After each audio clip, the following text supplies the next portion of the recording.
Unconscious പറഞ്ഞാൽ നമ്മൾ അബോധാവസ്ഥ. Yes. Subconscious means നമ്മൾ ഒറ്റത്തിനൊക്കെ പോലത്തെ ഒരു അവസ്ഥ, പാതിക്ക് പോകുന്നുള്ളതാണ്. Yes, yes, great. Okay, and why is the definition of mind it was rejected?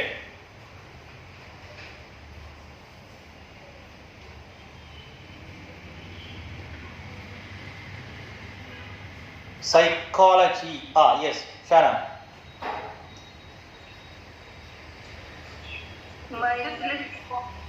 അൺകോൺഷ്യസും subconscious ആയിട്ടുള്ള കാര്യങ്ങൾ അതുകൊണ്ട് അത് ഡിഫൈൻ ചെയ്യാൻ കഴിയില്ലല്ലോ.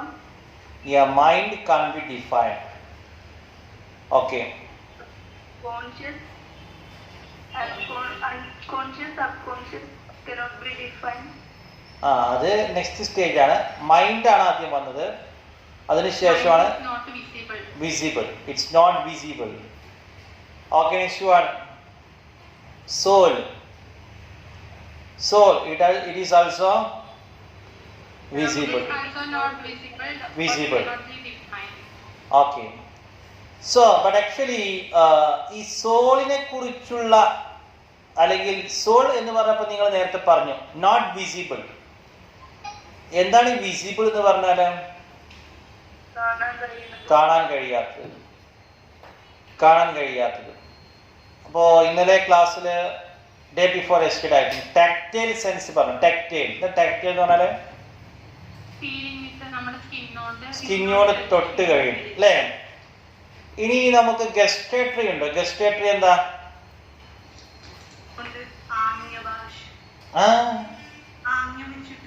No, sensory. No, gustatory. ഏതൊക്കെയാണ് 5 സെൻസസ് ഉള്ളത്?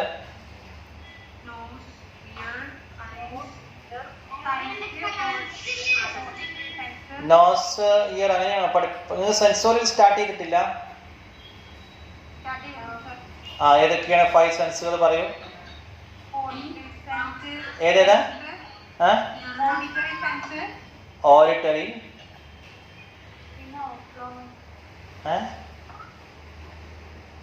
ഓക്കെ. അപ്പൊ visual, auditory, gustatory, olfactory, tactile, ഈ സെൻസുകൾ. അപ്പം അതിനെക്കുറിച്ച് നമ്മളിവിടെ ഡീറ്റെയിൽ ആയിട്ട് പഠിക്കുന്നില്ല. ഈ 5 സെൻസുകളാണ് നമുക്കുള്ളത്.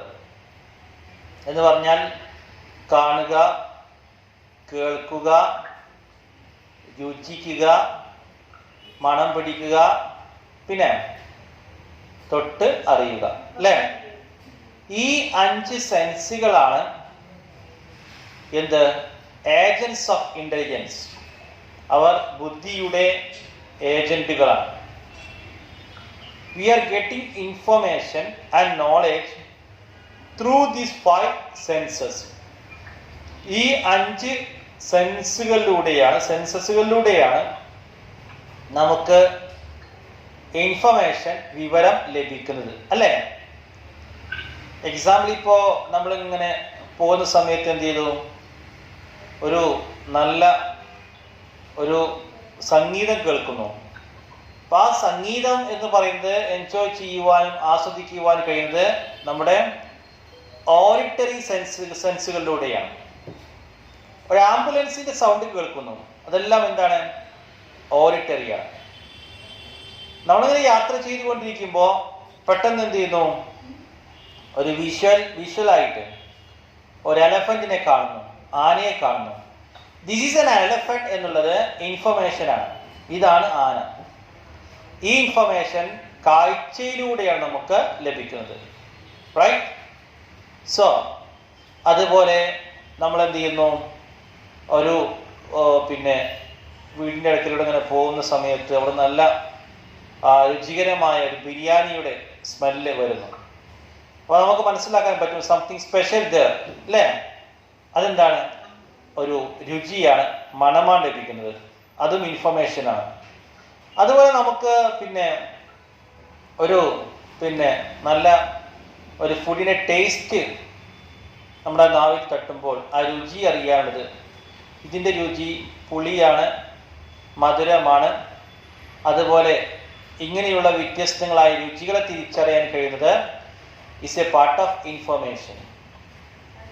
ഓക്കെ, അറ്റ് ലാസ്റ്റ് നമ്മുടെ എന്താണ് തൊട്ടറിയുന്ന കാര്യങ്ങൾ. ഓക്കെ, കോൾഡ്, ഹോട്ട്, ഇതൊക്കെ അനുഭവിച്ചറിയുന്ന കാര്യങ്ങൾ, സ്കിന്നിലൂടെ അറിയുന്ന കാര്യങ്ങൾ. അപ്പൊ ഈ ഇൻഫർമേഷൻസ് എല്ലാം തന്നെ വരുന്നത് 5 സെൻസസുകളിലൂടെയാണ് എന്നാണ് നമ്മൾ മനസ്സിലാക്കിയിരിക്കുന്നത്. അതിനെക്കുറിച്ച് വിശദമായി സെൻസോറിൽ പഠിക്കും. ഈ 5 സെൻസസുകൾക്ക് അപ്പുറമുള്ള ചില കാര്യങ്ങൾ ഇവിടെ നടക്കുന്നുണ്ട്. അങ്ങനെ 5 സെൻസസുകൾക്ക് അപ്പുറമുള്ള കാര്യങ്ങളെ കുറിച്ച് അതിന് എക്സാമ്പിൾ ആർക്കെങ്കിലും പറയാൻ പറ്റുമോ? 5 നമ്മുടെ ഈ അവയവങ്ങൾ കൊണ്ട് നമുക്ക് കേൾക്കാൻ, കാണാൻ, രുചിയിലൂടെ, സ്മെല്ലിലൂടെ, സ്പർശനത്തിലൂടെ അറിയാൻ കഴിയാത്ത കാര്യങ്ങൾ ഇവിടെ നടക്കുന്നുണ്ട്. അതിന് എക്സാമ്പിൾ പറയാൻ പറ്റുമോ?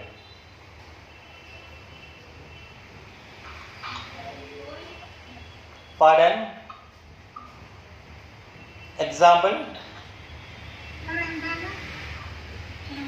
5 സെൻസസുകളിലൂടെ നമുക്ക് കാണാൻ, കേൾക്കാൻ, രുചിക്കാൻ, മണം പിടിക്കാൻ, സ്പർശനം അറിയാൻ കഴിയാത്ത കാര്യങ്ങൾ നടക്കുന്നുണ്ട്. അഥവാ നമ്മുടെ സെൻസസുകൾക്ക് അപ്പുറമായിട്ട് നമുക്ക് ചില കാര്യങ്ങൾ ഇവിടെ നടക്കുന്നതായിട്ട് തോന്നുന്നു.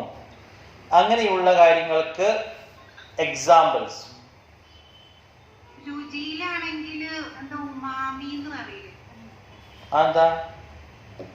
അജിനോമോട്ടോ അങ്ങനെ ഒരു ഇതുണ്ടല്ലോ. അതറിയില്ല നമുക്ക്. അതല്ല, സാധാരണ രുചിയില് സ്വീറ്റ്, സോർ, ബിറ്റർ, സോൾട്ട്. 5ാമത്തെ രുചി ഉമാമി എന്ന് പറഞ്ഞിട്ട് അങ്ങനെ ഉണ്ട് അല്ലേ? നോട്ടോ? സോറി സർ, ഷിഫാൻസ് വന്നിട്ട് നോട്ട് കംപ്ലീറ്റ് ആക്കാൻ അപ്പൊ അവളുടെ അടുത്ത് ചോദിച്ചതാ. Yes umami. നമ്മുടെ ബ്രീത്തിങ് നമ്മള് കാണുന്നില്ല. നമ്മുടെ എക്സ്പ്രഷൻസ്, ക്യൂരിയോസിറ്റി. ക്യൂരിയോസിറ്റി. ഓക്കെ. അതേപോലെ മൈൻഡ്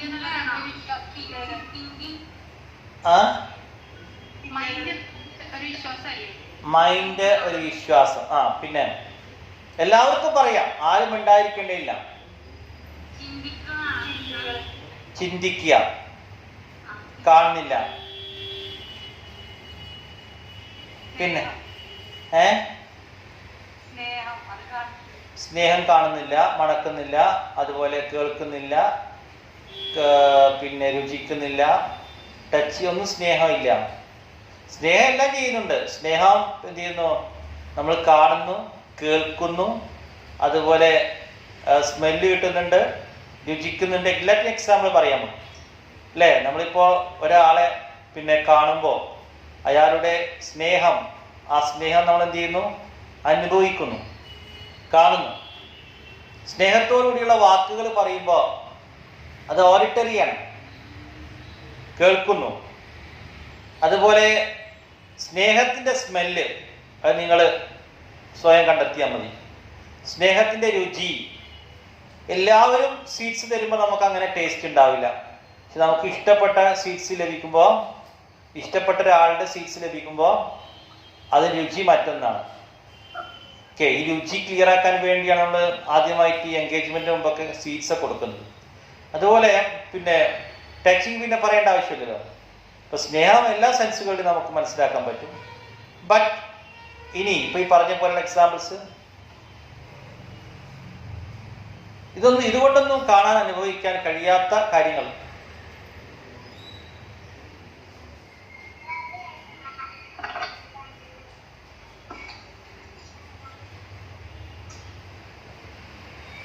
പറഞ്ഞോളൂ. ഏതാ? വിശ്വാസം. വിശ്വാസം, ഇറ്റ്സ് ഓക്കെ. വിശ്വാസം പലപ്പോഴും നമുക്ക് ഈ സെൻസുകൾക്ക് അപ്പുറം തന്നെയാണ്. എക്സാമ്പിൾ, പിന്നെ ഗോഡ്, ദ ഗോഡ് എന്നുള്ള കോൺസെപ്റ്റ്. ഗോഡിനെ കാണാൻ പറ്റുമോ, കേൾക്കാൻ പറ്റുമോ, മണക്കാൻ പറ്റുമോ? ഒന്നും പറ്റില്ല. അപ്പം ഇങ്ങനെ കുറേ വിശ്വാസങ്ങൾ. അപ്പം ഇങ്ങനെയുള്ള കുറേ കാര്യങ്ങൾ, 5 സെൻസസുകൾക്ക് അപ്പുറമുള്ള കുറേ സംഗതികൾ ഈ പ്രപഞ്ചത്തിൽ നടക്കുന്നുണ്ട്. അതിനെക്കുറിച്ച് പഠിക്കുന്ന സൈക്കോളജിയുടെ ഒരു ബ്രാഞ്ചാണ് പാരാസൈക്കോളജി. എന്താണ് പാരാസൈക്കോളജി? PARA, parapsychology. മനസ്സിലായല്ലോ? പാരാസൈക്കോളജി. ഈ പാരാസൈക്കോളജിയിലാണ് നമ്മുടെ നേരത്തെ പറഞ്ഞ വിശ്വാസം, പ്രേതങ്ങൾ, അതുപോലെ ഇങ്ങനെയുള്ള പിന്നെ കുറേയധികം നമുക്ക് നമ്മുടെ സെൻസുകൾ കൊണ്ട് കാണാൻ കഴിയാത്ത കാര്യം. രക്തരക്ഷസ് എന്ന് പറയുന്ന നാടകം കണ്ടവരുണ്ടോ? കണ്ടുണ്ടോ രക്തരക്ഷസ്? ഇല്ല. അപ്പോൾ അത് കാണാൻ പറ്റുകയാണെങ്കിൽ നന്നായിരിക്കും, യൂട്യൂബിലൊക്കെ ഉണ്ടാവും. അപ്പോൾ ഇങ്ങനെ കുറേ അധികം കാര്യങ്ങൾ ലോകത്തുണ്ട്. നമ്മൾ ചില ആളുകൾക്ക് അതിന് അന്ധവിശ്വാസം എന്നൊക്കെ പറയും, അങ്ങനെ പിന്നെ വിശ്വസിക്കാൻ കൊള്ളാത്ത കാര്യങ്ങൾ എന്ന് പറയും. അപ്പോൾ ഇങ്ങനെയുള്ള കാര്യങ്ങളെല്ലാം കൂടി പഠിക്കുന്ന സൈക്കോളജിയുടെ ഒരു ബ്രാഞ്ചാണ് പാരാസൈക്കോളജി. ഈ പാരാസൈക്കോളജി ഇന്നലെ പറയാൻ വിട്ടുപോയതാണ്. ഈ സൈക്കോളജിയുടെ മൊത്തം ബ്രാഞ്ചുകളെ പ്രധാനമായിട്ടും 2 തരംതിരിക്കാം. ഒന്നാമത്തേത് സൈക്കോളജിയുടെ ഒരു പാർട്ട് എന്ന് പറയുന്നത് അതിൻ്റെ തിയറികളും അതുപോലെ മെത്തേഡ്സും മാത്രം വിശദീകരിച്ച് പോവുകയാണ്. അങ്ങനെയുള്ള സൈക്കോളജിയുടെ ബ്രാഞ്ചിനെ പ്യുവർ സൈക്കോളജി എന്നാണ് പറയുന്നത്. PURE, pure psychology. ആ പ്യുവർ സൈക്കോളജിയിൽ വരുന്ന ഭാഗങ്ങളാണ് നമ്മൾ നേരത്തെ പറഞ്ഞ പിന്നെ general psychology 1, abnormal psychology 2, developmental psychology 3rd one, 4th one social psychology, 5th one parapsychology and cognitive psychology. Pure സൈക്കോളജിയുടെ ഭാഗങ്ങളാണ്, എക്സാമ്പിൾസ് ആണ് ജനറൽ സൈക്കോളജി. ജനറലായിട്ട് സൈക്കോളജിയുടെ തിയറികളും കോൺസെപ്റ്റുകളും മെത്തേഡ്സുകളൊക്കെ വിശദീകരിക്കുന്നതാണ് ജനറൽ സൈക്കോളജി. അബ്നോർമൽ സൈക്കോളജി നമ്മൾ പഠിച്ചതാണ്. അബ്നോർമലായ ആളുകളെ കുറിച്ച്, അവരുടെ ബിഹേവിയറിനെ കുറിച്ച് പഠിക്കുന്നതാണ് അബ്നോർമൽ സൈക്കോളജി. ഡെവലപ്മെന്റൽ സൈക്കോളജി ഒരു മനുഷ്യന്റെ ഡെവലപ്മെന്റൽ സ്റ്റേജുകളെ കുറിച്ച് പറയുന്ന കാര്യങ്ങൾക്കാണ് ഡെവലപ്മെന്റൽ സൈക്കോളജി എന്ന് പറയുന്നത്. Next one social psychology. സൊസൈറ്റിയുടെ ആ സൊസൈറ്റിയിൽ വ്യക്തി ഉണ്ടാകുമ്പോൾ ആ വ്യക്തിയുടെ സൈക്കോളജിയാണ് സോഷ്യൽ സൈക്കോളജി എന്ന് പറയുന്നത്. ഇനി പാരാസൈക്കോളജി പറഞ്ഞു. ഇനി കോഗ്നിറ്റീവ് സൈക്കോളജി. കോഗ്നിറ്റീവ് സൈക്കോളജി എന്ന് പറഞ്ഞാൽ, കോഗ്നിറ്റീവ് എന്ന് പറഞ്ഞാൽ related to thoughts, related to thinking, ചിന്തയുമായി ബന്ധപ്പെട്ട സൈക്കോളജിക്കൽ ആയിട്ടുള്ള കാര്യങ്ങളെ പ്രതിപാദിക്കുന്ന ബ്രാഞ്ചാണ് കോഗ്നിറ്റീവ് സൈക്കോളജി. ഇതാണ് പ്യുവർ സൈക്കോളജിയുടെ എക്സാമ്പിൾസ്. ഓക്കെ, ഇപ്പൊ പ്യുവർ സൈക്കോളജി എന്ന് പറയുന്നത് സൈക്കോളജിയുടെ സിദ്ധാന്തങ്ങള്, തിയറികള്, മെത്തേഡ്സ്, അത് തിയറികളായിട്ട് മാത്രം ഉണ്ടായിരിക്കുകയുള്ളൂ. സൈക്കോളജിയുടെ രണ്ടാമത്തെ പ്രധാനപ്പെട്ട ബ്രാഞ്ച് അപ്ലൈഡ് സൈക്കോളജിയാണ്. അപ്ലൈഡ് സൈക്കോളജി എന്ന് പറയുന്നത് beyond the presentation of all these theories, ഈ സിദ്ധാന്തങ്ങൾ പിന്നെ പ്രസന്റ് ചെയ്യുന്നതിൽ അപ്പുറമായിട്ട് എന്ത് ചെയ്യുന്നു, സൈക്കോളജി അത് അപ്ലൈ ചെയ്യേണ്ട ഫീൽഡിൽ പോയിട്ട് അപ്ലൈ ചെയ്യുന്നു. അതാണ് അപ്ലൈഡ് സൈക്കോളജി. അപ്ലൈഡ് സൈക്കോളജിയുടെ ബ്രാഞ്ചുകളാണ് അല്ലെങ്കിൽ എക്സാമ്പിൾസ് ആണ് എഡ്യൂക്കേഷണൽ സൈക്കോളജി. അത് എഡ്യൂക്കേഷൻ മേഖലയിലാണ് ഉപയോഗിക്കുന്നത്.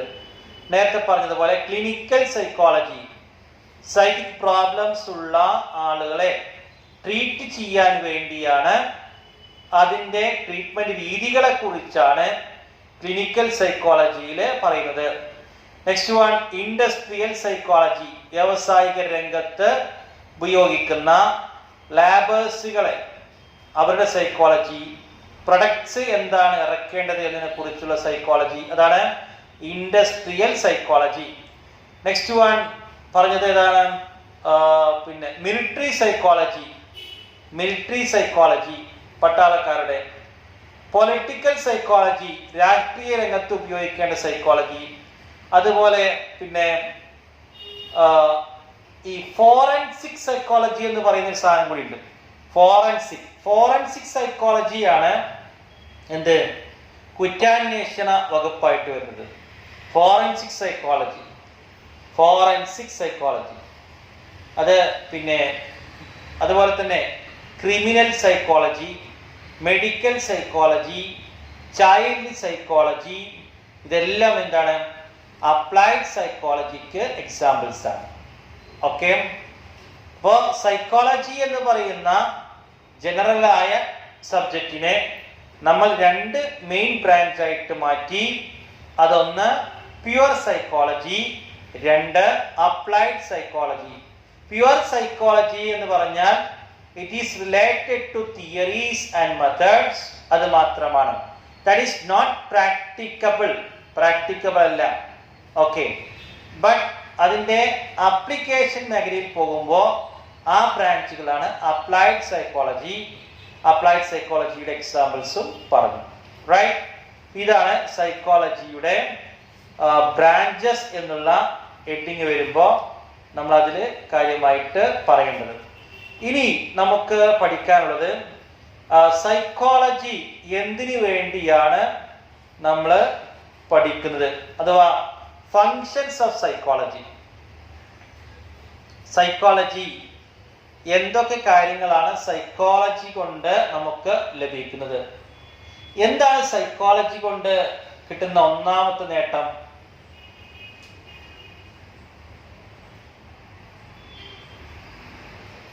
എനിബഡി പറയൂ. ഇപ്പൊ വെറുതെ വിഷയം, കുറെ വിഷയങ്ങൾ പഠിക്കാണ്ട്. ഹിന്ദി ഉണ്ട്, കണക്കുണ്ട്, മലയാളം ഉണ്ട്, അതുപോലെ ഇംഗ്ലീഷ് ഉണ്ട്. അപ്പൊ ഇങ്ങനെ കുറെ വിഷയങ്ങൾ പഠിക്കാണ്ട്. ഇനിയിപ്പോൾ അതിൻ്റെ കൂടെ ഒരു സൈക്കോളജി കൂടി കിടക്കട്ടെ, ഒരു വിഷയം കൂടി പഠിച്ച് ആളുകളുടെ തലയെല്ലാം കല്ലാവട്ടെ എന്നാണോ? അതല്ല, സൈക്കോളജി കൊണ്ട് എന്താണ് നമുക്ക് സമൂഹത്തിൽ ഉള്ള? Very good. ഒന്നാമത്തെ point എഴുതിക്കോളൂ. The first and important point ആണ് to understand human behavior. ഒരാളുടെ ബിഹേവിയർ മനസ്സിലാക്കാൻ പറ്റും. ബിഹേവിയർ മനസ്സിലാക്കുക. എന്താണ് ബിഹേവിയർ മനസ്സിലാക്കിയിട്ട് കാര്യം?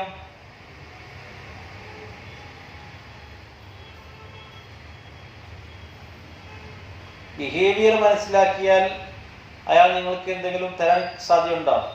എൻ്റെ ബിഹേവിയർ ഇന്നു മുതൽ നിങ്ങൾ മനസ്സിലാക്കിയിട്ടുണ്ട്, അതുകൊണ്ട് അതെ, സ്വഭാവം മനസ്സിലാക്കി എന്താ കാര്യമുള്ളത്?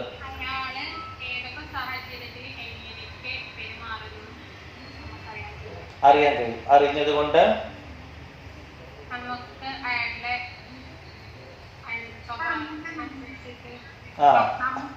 അനുസരിച്ചിട്ട് മനസ്സിലാക്കിയിട്ട് എന്താ പ്രയോജനമുള്ളത്? വെരി ഗുഡ്, അതാണ് വേണ്ടത്. ഓക്കെ, അതൊക്കെ പറഞ്ഞാൽ തന്നെ എന്താ, അവരോട് അതനുസരിച്ച് കൊണ്ട് എന്ത് ചെയ്യാൻ പറ്റും? പെരുമാറാൻ പറ്റും. ഓക്കെ, എക്സാമ്പിൾ പറയുകയാണെങ്കിൽ ഇപ്പോ എന്താണ്, നമുക്ക് example the behaviour of the ഫയറിന്റെ സ്വഭാവം മനസ്സിലാക്കി നമുക്ക് അല്ലേ ആ ഫയറിനോട് എങ്ങനെയാണ് പെരുമാറേണ്ടത് മനസ്സിലാക്കാം. ഓക്കെ, ഒരു ഐസ് എന്ന് പറയുന്ന ഈ വാട്ടറിന്റെ സ്വഭാവം മനസ്സിലാക്കിയാൽ ആ വാട്ടറിനോട് എങ്ങനെയാണ് പെരുമാറേണ്ടത് എന്ന് നമുക്ക് തീരുമാനിക്കാം. ഓക്കെ, അപ്പൊ അതുകൊണ്ട് ബിഹേവിയർ അനുസരിച്ച് കൊണ്ട് നമുക്ക് മറ്റുള്ള ആളുകളോട് ഇന്ററാക്ഷൻ നടത്താൻ പറ്റുമെന്നതാണ്. പക്ഷെ പലപ്പോഴും ഒരാളുടെ ബിഹേവിയർ അനുസരിച്ച് അല്ല നമ്മൾ ആളുകളോട് പെരുമാറാറുള്ളത്. അപ്പം അതുകൊണ്ട് തന്നെ ചില സ്ഫോടനങ്ങളൊക്കെ ഉണ്ടാവാറുണ്ട്. എക്സാമ്പിൾ, പിന്നെ ഇത്രയും കാലമായിട്ട് നിങ്ങൾ എന്നെ മനസ്സിലാക്കിയില്ല എന്നൊക്കെ പറയും അല്ലേ? അപ്പം ഈ മനസ്സിലാക്കിയില്ല എന്നുള്ള ടേം, അതാണ് പ്രശ്നം. ഇത്രയും ഞാൻ നിങ്ങളെ സ്നേഹിച്ചിട്ട് നിങ്ങൾ എന്നെ മനസ്സിലാക്കിയില്ല, ഇത്രയും ഞാൻ ചെയ്തിട്ട് നിങ്ങൾ എന്നെ മനസ്സിലാക്കിയില്ല എന്ന് എന്ത് ചെയ്യുന്നു? ടേം പറയുന്നു. ഇപ്പോൾ പിന്നെ എന്തോ വായിച്ചൊരു കഥ ഓർമ്മ വരുന്നുണ്ട്. പിന്നെ നമ്മുടെ ഫ്രാൻസിൽ പാരീസിലാ തോന്നുന്നു. പിന്നെ അവിടെ ഒരു കുടുംബം, ആ കുടുംബത്തിലൊരു മോന് മിലിറ്ററിയിൽ വർക്ക് ചെയ്യണം. അപ്പോൾ ഈ മിലിറ്ററിയിൽ വർക്ക് ചെയ്തുകൊണ്ടിരിക്കുന്ന മോൻ എന്ത് ചെയ്തു? പിന്നെ ഒരു നീണ്ട ലീവിന് നാട്ടിലേക്ക് വരുന്നു. അപ്പോൾ വന്ന സമയത്ത് അവിടുന്ന് പിന്നെ ഈ പാരീസിലേക്ക് പിന്നെ പുറപ്പെടുന്ന ആ സമയത്ത് അവിടുന്ന് വിളിക്കുന്നുണ്ട്. അപ്പോൾ ഫാമിലിയൊക്കെ വളരെ ഹാപ്പിയാണ്, അച്ഛനും അമ്മയും കുടുംബമൊക്കെ വളരെ ഹാപ്പിയാണ്, വരുന്നുണ്ട്. അപ്പോൾ പിന്നെ ആ അടുത്തുള്ള എയർപോർട്ടിൽ ഇറങ്ങിയതിന് ശേഷം ഈ അമ്മക്ക് വിളിച്ചിട്ട് പറഞ്ഞു, അമ്മേ ഞാനിവിടെ എത്തിയിട്ടുണ്ട്. ആ കുഴപ്പമില്ല, എയർപോർട്ടിൽ എത്തിയിരുന്നു, ഇപ്പോൾ അവിടെ പോകുന്നുള്ള പ്രശ്നമൊന്നുമില്ല, വിളിക്കേണ്ട ആവശ്യം തന്നെയല്ലേ ശരിക്കും. അപ്പോൾ പിന്നെ അതിനുശേഷം അദ്ദേഹം പറഞ്ഞു, എൻ്റെ കൂടെ എൻ്റെ ഏറ്റവും ആത്മാർത്ഥമായ സുഹൃത്ത് എൻ്റെ കൂടെ ഉണ്ട്. ആ സുഹൃത്തിനെ കൂട്ടാതെ എനിക്ക് വേണ്ടി വരാൻ കഴിയില്ല. അവന് എൻ്റെ കൂടെ മിലിറ്ററിയിലായിരുന്നു, പക്ഷേ ഒരു സംഘർഷം ഉണ്ടായപ്പോൾ അവന് വലത് കാലും ഇടത് കൈയും നഷ്ടപ്പെടുന്നുണ്ട്. അപ്പോൾ അവനെ എൻ്റെ കൂടെ കൂട്ടുകയാണ്. അതിന് പെർമിഷൻ ചോദിക്കാനാണ് അമ്മയെ വിളിച്ചത്. അപ്പം അമ്മ പറഞ്ഞു, മോനെ ഇപ്പോൾ മോനും ഇങ്ങോട്ട് പോരും, നമുക്കിപ്പോൾ അവനെ കൂട്ടുകാരനെ ഇപ്പോൾ കൊണ്ടുവരണ്ട, മോനും ഇങ്ങോട്ട് പോരും, പിന്നെ നമുക്ക് തീരുമാനിക്കാം. ഫോൺ കട്ട് ചെയ്ത് വീണ്ടും എന്ത് ചെയ്തു? ഒരിക്കൽ കൂടി പിന്നെ ഈ മോ വിളിക്കുകയാണ്. മോ വിളിച്ചിട്ട് പറഞ്ഞു, ഇത് അങ്ങനെ അവന് രക്ഷയില്ല, കൊണ്ടുവരട്ടെ, ഞാൻ എങ്ങനെയെങ്കിലും കൊണ്ടുവരട്ടെ, നിങ്ങൾക്കൊന്നൊരു പ്രയാസം ഞാൻ ഉണ്ടാക്കില്ല. അവന് എന്ത് ചെയ്യും?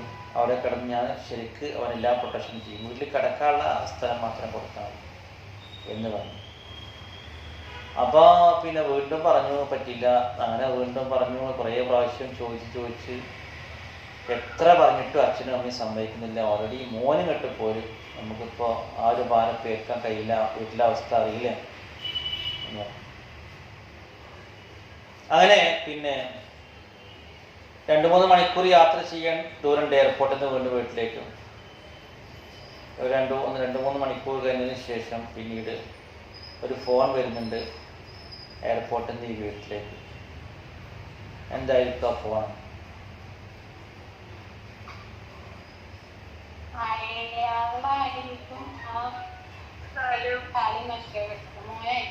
യെസ്.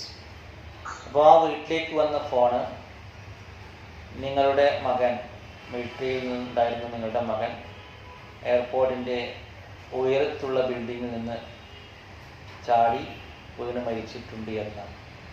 മനസ്സിലായില്ല? അപ്പോൾ ഇത് പിന്നെ ഒരു അണ്ടർസ്റ്റാൻഡിങ് എന്നുള്ള പ്രശ്നമാണ്. എന്ന് പറഞ്ഞാൽ ഇവിടെ ഇങ്ങനെയുള്ള കുറേ എക്സാമ്പിൾസ് നമ്മുടെ കയ്യിൽ നിന്ന് നിങ്ങൾക്ക് അറിയാമായിരിക്കും. ഇപ്പോൾ ഈ പിന്നെ മനുഷ്യന് അദ്ദേഹത്തിൻ്റെ അവസ്ഥയാണ് പറഞ്ഞുകൊണ്ടിരിക്കുന്നത്. അപ്പോൾ കയ്യും കാലും ഇല്ലാത്ത ഒരു മകനെ അവൾക്ക് ആവശ്യമില്ല എന്നാണ് ഫാമിലി എഴുതുന്നത്.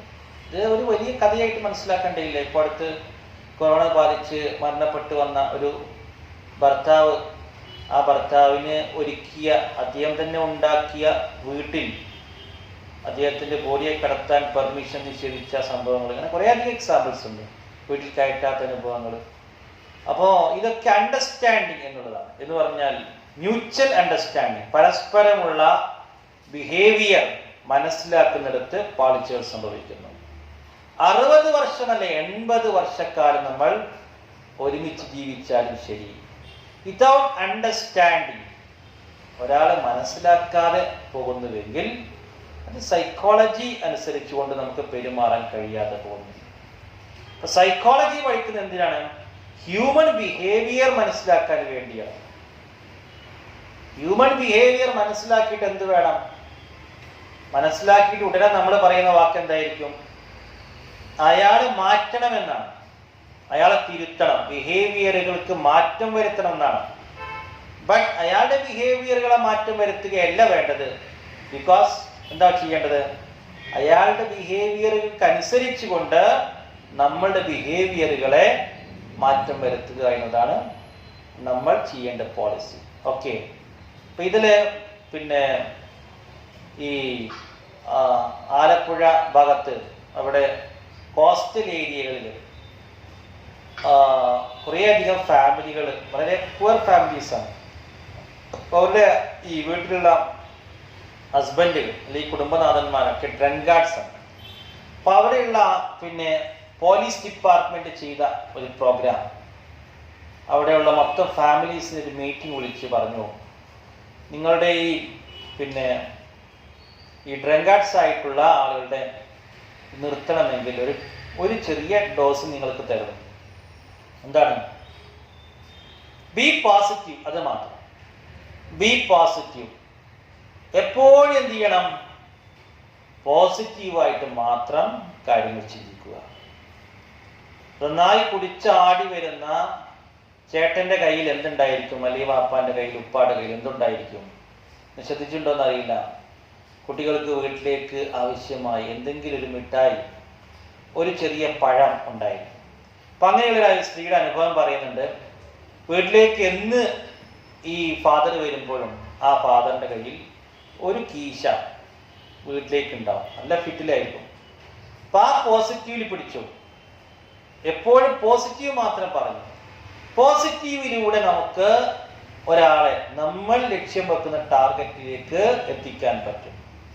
ബട്ട് നെഗറ്റീവ് എനർജിയാണ് പ്രൊമോട്ട് ചെയ്യണമെങ്കിൽ നിങ്ങൾ അങ്ങനെയല്ല, ഞാൻ പറഞ്ഞത് ഇങ്ങനെയല്ല, അങ്ങനെയല്ല, ഞാൻ ഉദ്ദേശിച്ചത് പോലെയല്ല നിങ്ങൾ. ഓക്കെ, ഞാൻ വലിയ ഡ്രീം കണ്ടു, സ്വപ്നം കണ്ടു, ഞാൻ സ്വപ്നം കണ്ടതിന്റെ അങ്ങോട്ട് നിങ്ങൾ എത്തുന്നില്ല.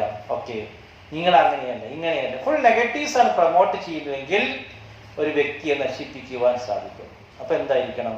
ഇപ്പോ ഒരു വൈറ്റ് ബോർഡ് അല്ലെ, ഈ വൈറ്റ് ബോർഡിൽ നമ്മൾ കാണുന്നത് എന്താണ്? വൈറ്റ് ബോർഡിന്റെ 95 and 98% വൈറ്റ് ആണെന്നുള്ളത് കാണാൻ കഴിയുന്നില്ല. ബട്ട് ആ വൈറ്റിലിരിക്കുന്ന ചെറിയ dot, that is a big problem. അതാണ്. ഓക്കെ, ഇതാണ് എന്ത്? Understanding the behaviour. Human behaviour മനസ്സിലാക്കുക. അത് പോസിറ്റീവ് ആയിരിക്കണം. പോസിറ്റീവ് എന്താ പറയുക, സ്ട്രോക്ക് ലഭിക്കാൻ വേണ്ടിയായിരിക്കണം. അപ്പൊ അതുകൊണ്ടാണ് മോണ്ടസറി മെത്തേഡ് കൃത്യമായിട്ട് നെഗറ്റീവ് എനർജി പ്രൊമോട്ട് ചെയ്യുന്നില്ല, പോസിറ്റീവ് മാത്രം. എത്ര മണ്ടനായ കുട്ടി എന്ന് നിങ്ങൾ വിചാരിക്കുന്ന കുട്ടിയാണെങ്കിലും മോണ്ടസറി സ്കൂളിൽ ചേർത്ത് കഴിഞ്ഞാൽ പാരന്റ്സിന്റെ അഭിപ്രായം എന്തായിരിക്കും? ടീച്ചേഴ്സിന്റെ അഭിപ്രായം എന്താണ് പറയുന്നത്? സ്മാർട്ട് എന്നാണ്. സ്മാർട്ട്. ഓക്കെ, ഇത് എല്ലാ മനുഷ്യരെ കുറിച്ചും ഏതൊരു മനുഷ്യനും ചിന്തിക്കേണ്ടത് പോസിറ്റീവാണ്. അപ്പോൾ പിന്നെ ഡ്രങ്കാർഡ്സിൽ, ക്രിമിനൽസിൽ എല്ലാം എന്തുണ്ട്? പോസിറ്റീവ്സ് ഉണ്ട്. അവരുടെ ബിഹേവിയർ മനസ്സിലാക്കി ആ ബിഹേവിയറിനെ പോസിറ്റീവായി സമീപിക്കുമ്പോൾ നമുക്ക് ലഭിക്കുന്ന നേട്ടം. എക്സാമ്പിൾ പറയാം. ഇപ്പം പിന്നെ ഈ ഇവിടെ ഏതാണ്ട് സ്ഥലം നാഗാലാൻഡ് ഏതോ സ്റ്റേറ്റിലാണ്, ഓർമ്മയില്ല ഏതായാലും, ഒരു ഔട്ട് ഓഫ് കേരള സ്റ്റേറ്റിൽ കുട്ടി ഉണ്ടായിരുന്നു. ആ കുട്ടിക്ക് പിന്നെ പഠിച്ച് +2 കഴിഞ്ഞതിന് ശേഷമുള്ള ജോലി ഇമെയിലുകൾ ഹാക്ക് ചെയ്യുന്ന സ്വഭാവം. ഏത് മെയിലും വെബ്സൈറ്റും ഒക്കെ ഹാക്ക് ചെയ്ത് അങ്ങനെ അതെല്ലാം ചോർത്തുന്ന സംവിധാനം കുട്ടിക്കറിയാം. അങ്ങനെ വളരെ പ്രധാനപ്പെട്ട ഇന്ത്യൻ പ്രധാനമന്ത്രി പ്രസിഡന്റിന് അയച്ച അങ്ങനെ വളരെ പ്രധാനപ്പെട്ട ആഭ്യന്തരമായ ഒരു സംഗതി ആ കുട്ടി പിന്നെ ചോർത്തിയപ്പോൾ ആ കുട്ടി എന്ത് ചെയ്തു? ഇവിടെ പിടിക്കപ്പെട്ട് ആ കുട്ടിക്ക് ശിക്ഷയും കാര്യങ്ങളൊക്കെ കൊടുത്തു. അപ്പൊ കുട്ടി ആദ്യം ചോർത്തിയത് ചെറിയ ചെറിയ സ്റ്റേറ്റിലെ കാര്യം, ജില്ലയിലെ കാര്യം, പിന്നെ രാജ്യത്തെ കാര്യമാണ്. രാജ്യത്തെ കാര്യം ചോർത്തിയപ്പോൾ കുട്ടിക്ക് അറസ്റ്റ് കാര്യങ്ങളൊക്കെ വന്നു. കുട്ടി വിചാരിച്ചു ഇനിയിപ്പോൾ നിൽക്കാൻ കഴിയില്ല. കുട്ടിയുടെ ക്രിയേറ്റിവിറ്റിയാണ്. അപ്പോൾ കുട്ടി പിന്നീട് ചോർത്തിയത് അമേരിക്കൻ പ്രസിഡന്റുമായി ബന്ധപ്പെട്ടൊരു അമേരിക്കയുടെ ഒരു തികച്ചും ഇന്ത്യയുടെ ഇഷ്യൂ ആണ് ചോർത്തിയത്. ആ ഇഷ്യൂ ചോർത്തിയപ്പോൾ അമേരിക്ക എന്ന് പറയുന്ന രാജ്യം എങ്ങനെയാണ് അതിനെ കണ്ടത്? പോസിറ്റീവായി കാണുകയും ഈ കുട്ടിയെ ഇന്ത്യയിൽ നിന്ന് വിളിപ്പിക്കുകയും ഇനിയിപ്പോ അവിടുത്തെ ചീഫ് കമാൻഡ് എന്ന് പറഞ്ഞാൽ ഈ മിലിറ്ററിയുടെ ചീഫ് ടെക്നീഷ്യനായിട്ട്, ചീഫ് പ്രോഗ്രാമറായിട്ട് ആ കുട്ടി ജോലി ചെയ്യുകയും ചെയ്യുന്നു. ഓക്കെ, അപ്പൊ ഈ എന്താ പറയാ, തുറക്കാൻ കഴിയാത്ത പൂട്ടിയിട്ട അലമാരകൾ തുറക്കാൻ കഴിവുള്ള കുട്ടിയുണ്ട് എങ്കിൽ, മോഷണം നടത്തുന്ന ഒരു കുട്ടിയുണ്ട് എങ്കിൽ, ആ കുട്ടിയെ കള്ളനാകുവാൻ വേണ്ടിയല്ല നമ്മൾ വിടേണ്ടത്. ആ കുട്ടിയെ ഏത് വിധത്തിലുള്ള കാര്യങ്ങളും കണ്ടുപിടിക്കാൻ കഴിയുന്ന വലിയ സയന്റിസ്റ്റായിട്ട് മാറ്റാൻ കഴിയണം. അതാണ് സൈക്കോളജി. ഓക്കെ, അതുപോലെ പോക്കറ്റ് അടിക്കുന്ന കുട്ടികളുണ്ട് എങ്കിൽ, അനസ്തേഷ്യ ഇല്ലാതെ ഒരു വ്യക്തിയുടെ പോക്കറ്റിലിരിക്കുന്ന വസ്തു സ്വന്തം കരങ്ങളിലാക്കുന്ന കുട്ടിയുണ്ട് എങ്കിൽ, ആ കുട്ടി ഏറ്റവും വലിയ അറിയപ്പെട്ട MS സർജനാകാൻ യോഗ്യതയുള്ള കുട്ടിയാണ്. ഏറ്റവും അതീവ ഗുരുതരാവസ്ഥയിലുള്ള സർജറി നടത്താൻ സാധിക്കുന്ന കുട്ടിയായിട്ട് മാറും. ആ കുട്ടിയെ അങ്ങനെ വളർത്തിയെടുക്കാൻ സാധിക്കണം. നീ മോഷണം നടത്തി, നീ കള്ളനാണെന്ന് പറഞ്ഞുകൊണ്ട് ബ്രാൻഡ് ചെയ്തുകൊണ്ട് കുട്ടിയെ തകർക്കുകയല്ല വേണ്ടത്. ആ കളവിനെ, ആ മോഷണത്തെ പോസിറ്റീവായി കാണുവാൻ സാധിക്കണം. നിങ്ങൾ ആലോചിക്കുക, നിങ്ങളുടെ കുടുംബത്തിലുള്ള ഹസ്ബൻഡ്സിനോട്, പാരൻസിനോട്, കുട്ടികളോട് എത്ര പോസിറ്റീവായിട്ട് അവരുടെ ബിഹേവിയർ മനസ്സിലാക്കി നമ്മൾ സംസാരിക്കുന്നു. അത് എത്ര എണ്ണം ഉണ്ട്? നെഗറ്റീവായിട്ട് എത്ര സംസാരിക്കുന്നു? Understand the human behavior. That is the main function of the psychology. സംശയം ചോദിക്കാം. ഒന്നാമത്തെ ഫംഗ്ഷനാണ് പറഞ്ഞത് അണ്ടർസ്റ്റാൻഡിങ് ദ ഹ്യൂമൻ ബിഹേവിയർ. എന്തെങ്കിലും സംശയങ്ങളോ ചർച്ചകളുണ്ടെങ്കിൽ പറഞ്ഞോളൂ.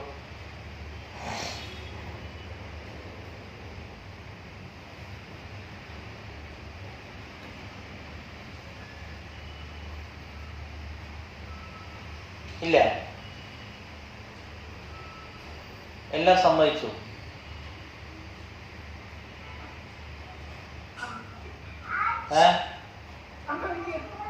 എന്താ പറഞ്ഞ?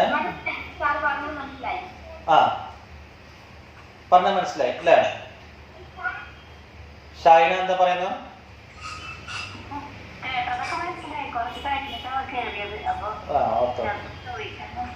ഓക്കെ, ശരി. ഇതാണ് ഒന്നാമത്തെ ഫംഗ്ഷൻ. സെക്കൻഡ് ഫംഗ്ഷൻ, അപ്പൊ ബിഹേവിയർ മനസ്സിലാക്കുന്നത് എന്തിനാണെന്ന് മനസ്സിലാവണം. നമ്മൾ പലപ്പോഴും തെറ്റിപ്പോകാറുണ്ട്. ഒരാളുടെ സ്വഭാവം മനസ്സിലാക്കുന്നത് അയാളെ പോസ്റ്റ്മോർട്ടം ചെയ്യാൻ വേണ്ടിയല്ല, അയാളെ ശരിപ്പെടുത്താൻ വേണ്ടിയല്ല. ഇതിനു വേണ്ടിയാണ് നമ്മുടെ ബിഹേവിയർ എങ്ങനെയാണെന്ന് മനസ്സിലാക്കാൻ വേണ്ടിയാണ്. Next one. ഇനി രണ്ടാമത് second function of the psychology. രണ്ടാമത്തെ ഫംഗ്ഷൻ എന്താണ്? To identify the factors influencing the behaviour. ഇങ്ങനെ ഒരു പെരുമാറ്റം, ഇങ്ങനെ ഒരു ബിഹേവിയർ ഇദ്ദേഹത്തിന് ഉണ്ടാവാൻ കാരണം എന്താണ്? പല കാരണം ഉണ്ടാവും. Born and brought up situation, ജനിച്ച് വളർന്ന സാഹചര്യങ്ങൾ. ജനിച്ചപ്പോൾ അധികം അച്ഛനുണ്ടായിരുന്നില്ല, അമ്മ മാത്രം ഉണ്ടായിരുന്നു. വളരെ പ്രയാസപ്പെട്ടു. അല്ലെങ്കിൽ അച്ഛൻ വളരെ സ്ട്രിക്റ്റ് ആയിരുന്നു, അമ്മയും സ്ട്രിക്റ്റ് ആയിരുന്നു. അന്ന് ആ കുട്ടിക്ക് നൽകാൻ കഴിയാതെ കിട്ടാതിരുന്ന സ്വാതന്ത്ര്യത്തിന്റെ എല്ലാവിധ പ്രശ്നങ്ങളും ഇപ്പോൾ നേരിട്ടുകൊണ്ടിരിക്കുകയാണ്. ഓക്കെ, അതുപോലെ അദ്ദേഹത്തിന്റെ ജോലി സ്ഥലത്ത് അനുഭവിക്കുന്ന സമ്മർദ്ദങ്ങൾ, ശാരീരികമായ പ്രശ്നങ്ങൾ, ഇങ്ങനെ കുറെ ഫാക്ടേഴ്സ് എന്ത് ചെയ്യുന്നു, ഒരാളുടെ ബിഹേവിയറിനെ may be positive or negative influence ചെയ്യുന്നു. ചില ആളോട് സംസാരിച്ചു കഴിഞ്ഞാൽ, ഒരല്പം 5 മിനിറ്റ് നേരെ സംസാരിച്ചു കഴിഞ്ഞാൽ നമുക്ക് എല്ലാവിധ പ്രശ്നങ്ങളും എന്ത് ചെയ്യും, നമ്മുടെ തീർന്നു പോകും. അത്രയും പോസിറ്റീവായിരിക്കും, അത്രയും എന്തായിരിക്കും, നമുക്ക് വളരെ ഹൃദ്യമായിരിക്കും, മോട്ടിവേഷൻ ആയിരിക്കും, ഇൻസ്പിറേഷൻ ഉണ്ടാക്കുന്നതായിരിക്കും. പക്ഷെ ചില ആളുകൾ സംസാരിച്ചു കഴിഞ്ഞാൽ നമുക്ക് ഇത്രയും പ്രശ്നമേ ഉള്ളൂ, ബട്ട് അതെന്ത് ചെയ്യുന്നു, ഒരു വലിയ പർവ്വതം പോലെ ആയിട്ട് അവസാനം ഇനി എന്ത് ചെയ്യണം എന്നറിയാതെ തിരിച്ചു പോരുന്ന അവസ്ഥയുണ്ട്. ദയവ് ചെയ്ത് അത്തരം ആളുകളെ മനസ്സിലാക്കി അവരോട് സംസാരിക്കാതിരിക്കുക. ഓക്കെ, നേരെ തിരിച്ച് പോസിറ്റീവ് എനർജി കിട്ടുന്ന ആളോട് സംസാരിക്കുക. മിക്കവാറും ലേഡീസൊക്കെ ഭൂരിപക്ഷ ആളുകളും ഈ പർവ്വതീകരിക്കുന്ന ആളുകളാണ്. ഓക്കെ, അപ്പോൾ എന്തെങ്കിലും പ്രശ്നമുണ്ടോ, നിങ്ങളോട് ഞാൻ നേരത്തെ പറഞ്ഞതല്ലേ, അന്നേ പറഞ്ഞതല്ലേ, ഇങ്ങനെ പറഞ്ഞതല്ലേ, അത് പറഞ്ഞതല്ലേ, അപ്പോഴേ ഞാൻ മനസ്സിലാക്കിയിട്ടുണ്ട്, എല്ലാം ക്ലിയർ ആക്കി. ഓക്കെ, അവസാനം ഈ മനുഷ്യൻ വീണ്ടും ടെൻഷൻ അടിക്കുന്ന ഒരവസ്ഥ ഉണ്ടാവും. അപ്പൊ അതുകൊണ്ട് പിന്നെ ഈ ഫാക്ടേഴ്സ്, ഒരാളുടെ ബിഹേവിയറിനെ സ്വാധീനിക്കുന്ന ഫാക്ടേഴ്സ് എന്തൊക്കെയാണ് കൃത്യമായി മനസ്സിലാക്കണം. അപ്പൊ ആ ബിഹേവിയർ വെറുതെ ഉണ്ടായതല്ല. അപ്പൊ ആ ബിഹേവിയർ മാറ്റണം എന്നുണ്ടെങ്കിൽ എന്ത് ചെയ്യണം, ആ ഫാക്ടേഴ്സിലാണ് ട്രീറ്റ്മെന്റ് കൊടുക്കേണ്ടത്. സംടൈംസ് ഫ്രണ്ട്ഷിപ്പ് ആയിരിക്കും ഇത്തരം ഒരു ബിഹേവിയർ സൃഷ്ടിക്കുന്നത്. ചിലപ്പോ ഫാമിലി പ്രോബ്ലംസ് ആയിരിക്കും. ഒരു കുട്ടികളെ ഒരു സ്കൂൾ ക്ലാസ് റൂമിൽ നോക്കുമ്പോൾ ആ കുട്ടികളെ വിലയിരുത്തുമ്പോൾ ആ കുട്ടികൾക്ക് അതിൻ്റെതായ ഇഷ്യൂസ് ഉണ്ടാവും. അപ്പോൾ അവൾ വളരെ ബാഡ് പെർഫോമൻസ് എന്ന് പറയരുത്, വളരെ മോശം ക്യാരക്ടർ എന്ന് പറഞ്ഞ് എഴുതിത്തള്ളാൻ കഴിയില്ല. Still we have to identify the factors of their behavior. ആ കുട്ടിക്ക് അങ്ങനെ പെരുമാറുവാൻ അവരുടെ ബിഹേവിയറിനെ സ്വാധീനിക്കുന്ന ഒരു ഫാക്ടർ ഉണ്ട്. ആ ഫാക്ടർ എന്ത് ചെയ്യണം, ഐഡന്റിഫൈ ചെയ്യണം. ഞാൻ പറഞ്ഞെന്നറിയില്ല, എല്ലാ ദിവസവും സ്കൂളിലേക്ക് ലേറ്റ് കമറായിട്ട് വരുന്നൊരു കുട്ടി, ആ കുട്ടിയെ എന്ത് ചെയ്യുന്നു, ദിവസം ടീച്ചർ അടിക്കുകയാണ്. എല്ലാ ദിവസവും അടിക്കുകയാണ്, 2-3 അടി മനുഷ്യൻ. സ്റ്റാഫ് റൂമിൽ ആ കുട്ടിയെ കുറിച്ച് നെഗറ്റീവ് ഡിസ്കഷനാണ്, എല്ലാ ദിവസവും ലേറ്റാണ്. ആകസ്മികമായിട്ട് ടീച്ചർ അല്ലെങ്കിൽ മറ്റേതോ ടീച്ചർ ഈ കുട്ടിയുടെ വീട്ടിലേക്ക് പോയപ്പോഴാണ് വളരെ അത്ഭുതമുള്ളൊരു കാഴ്ച കണ്ടത്. എന്താണ്, ആ കുട്ടിയുടെ അമ്മ മാത്രമാണ് ആ കുട്ടിയുടെ വീട്ടിലുള്ളത്. ആ അമ്മ ഒരു വീട്ടിൽ ഒരു റൂമിൽ കതകടച്ചുകൊണ്ട് അവിടെ പാരലൈസ്ഡ് ആയിട്ട് കിടക്കുകയാണ്, എണീക്കാൻ കഴിയില്ല. ഈ അമ്മക്ക് വേണ്ട എല്ലാ സഹായങ്ങളും ചെയ്തതിന് ശേഷം മാത്രമേ ഈ കുട്ടിക്ക് സ്കൂളിൽ വരാൻ കഴിയുള്ളൂ. പക്ഷേ ഇവിടെ സ്കൂളിൽ വരുന്ന കുട്ടിയെ അടിക്കുന്ന ടീച്ചർ മനസ്സിലാക്കുന്നത് she is not following the rules and regulation of school. Late കമറാണ്, ലാസിയാണ്, ഡിസിപ്ലിൻ പിറകിലാണ്, ഡിസ്ഒബീഡിയന്റ് ആണ്. ബട്ട് ഈ കുട്ടി യഥാർത്ഥത്തിൽ എന്താണ്, ആ സ്കൂളിൽ ഏറ്റവും കൂടുതൽ ആദരിക്കപ്പെടേണ്ട, അമ്മയെ സേവിക്കുന്ന, മറ്റെല്ലാ കുട്ടികളെക്കാളും കൂടുതൽ സമർത്ഥിയായ കുട്ടിയാണ്. അതാണ് ഫാക്ടേഴ്സ് ഓഫ് ബിഹേവിയർ മനസ്സിലാക്കിയാലുള്ള നേട്ടം.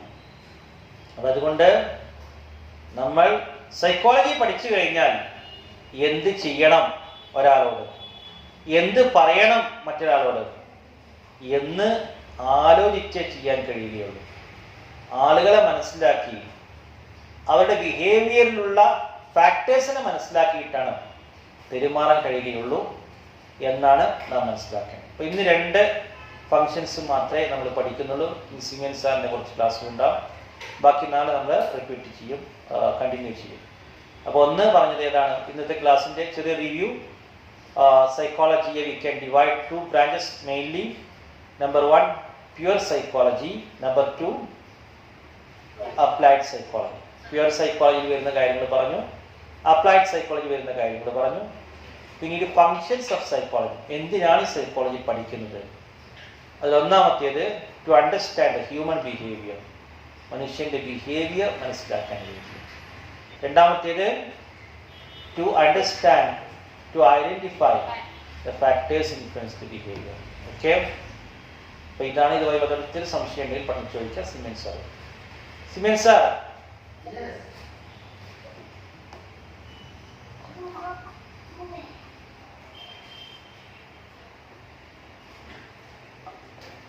ഓക്കെ, സംശയമില്ലല്ലോ? ഷാന എന്താണ്? ഒന്നുമില്ല.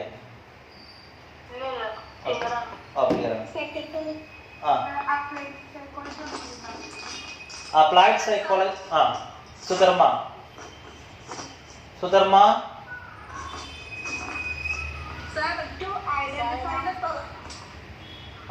Factors influence psycho. നോട്ട്സ് വാർത്ത കേട്ടോ. ഇതിന്റെ നോട്ട്സ് ഞാൻ എഴുതിയിട്ട് നിങ്ങൾക്ക് സ്കാൻ ചെയ്ത് അയച്ചു തരും. നിങ്ങളിപ്പോൾ ലെക്ചറി നോട്ട്സ് മാത്രമാണ് എഴുതേണ്ടത്. To identify the factors influencing the behaviour. Sudharma മനസ്സിലായില്ലേ? ആര്? സുധർമ്മ അല്ലേ? അതിന് ഞാനിതിന്റെ ക്ലാസ് യൂട്യൂബിൽ വിടും, അപ്പോൾ കേൾക്കട്ടോ. സഫ്രീൻ എന്താ പറഞ്ഞത്? സഫ്രീന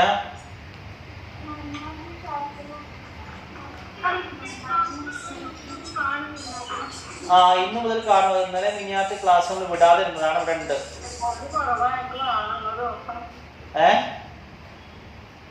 എന്തുവാ?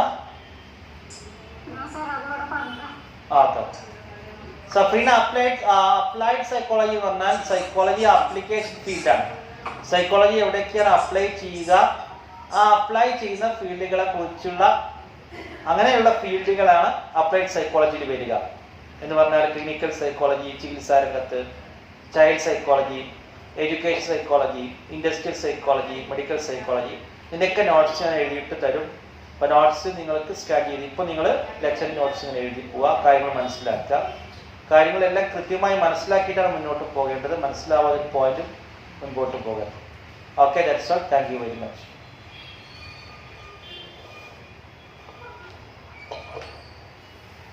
Select of this.